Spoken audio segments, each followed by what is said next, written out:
In the Mahabharata, one of the most compelling narratives is the intense confrontation between Bhishma, the grand old warrior of the Kauravas, and Shri Krishna, who had vowed to remain unarmed throughout the great war of Kurukshetra.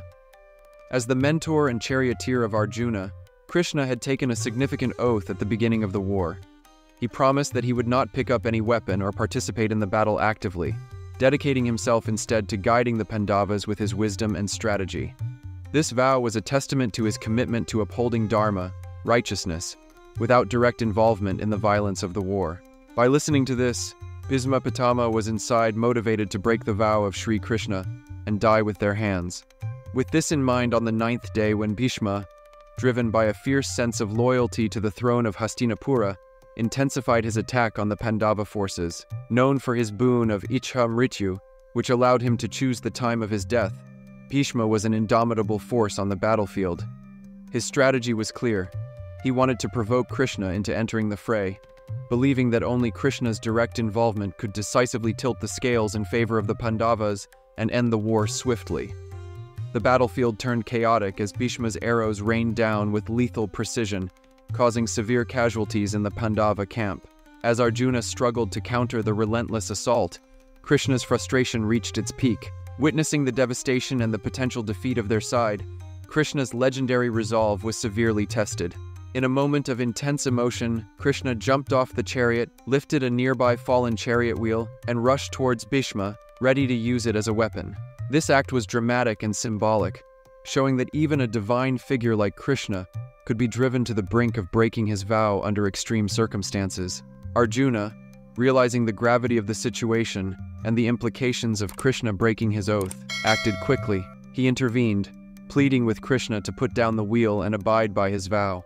Arjuna reassured Krishna of his own commitment to fight harder and with more determination.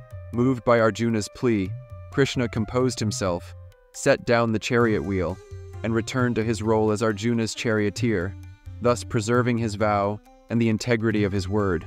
This story is crucial as it highlights multiple themes central to the Mahabharata's narrative. Bhishma's challenge showcased his extraordinary commitment to his duty as a warrior and a commander, even if it meant forcing a divine adversary to reconsider his stance.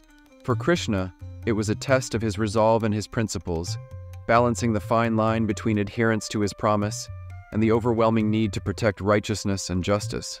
Moreover, this incident reinforces the profound moral and ethical dilemmas that characters in the Mahabharata frequently face, reflecting the complex human emotions and decisions that define this epic. It reminds us that even in the face of harrowing challenges, maintaining one's principles requires immense strength and wisdom, qualities that Krishna exemplified throughout the war. A turning point came when the Pandavas realized that they could not defeat Bhishma through conventional means due to his boon of Ichha Mrityu, which allowed him to choose the time of his death. Then Krishna and all Pandavas went to Bhishma Pitamaha to get a solution to it, where he himself suggested how to kill him. Then they resorted to a plan that involved Shikhandi, who was born as a woman named Amba in a previous life and had a grudge against Bhishma for ruining her life. Amba had performed severe penances and was reborn as Shikhandi specifically to cause Bhishma's downfall. On the 10th day of the battle, Shikhandi rode in Arjuna's chariot, facing Bhishma. As Bhishma recognized Shikhandi, he refused to fight,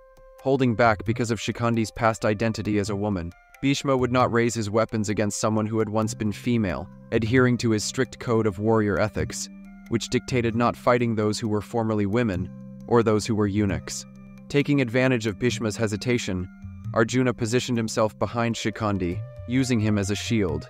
From this protected stance, Arjuna unleashed a volley of arrows that pierced Bhishma's body, critically wounding him. Unable to retaliate effectively due to his vow and his respect for Shikhandi's background, Bhishma fell from his chariot, his body riddled with arrows, Bhishma's deathbed. Severely wounded, Bhishma did not immediately die due to his boon. Instead, he chose to wait for the auspicious moment for his soul to depart, which would be when the sun was in the north, Uttarayana. Thus, Bhishma lay on a bed of arrows, suspended between heaven and earth, his body supported by the shafts that had struck him down. During this time, Bhishma lay on the battlefield for several weeks, demonstrating his incredible willpower and the mystical nature of his boon. In these final days, he was visited by sages, kings, and the Pandavas themselves. Krishna guided the Pandavas to seek Bhishma's advice on statesmanship and the duties of a king. Bhishma imparted this wisdom, which is compiled in the Shanti Parva of the Mahabharata, covering leadership, governance, justice, and dharma. The only mistake of the great warrior was to remain silent even after knowing the truth and fighting from the wrong side, choosing his commitment to the throne, instead of dharma leading to this condition. Finally, when the sun turned northward, Bhishma chose to release his soul, ending his earthly journey. His death was marked by a sense of loss and respect from all who knew him, friend and foe alike.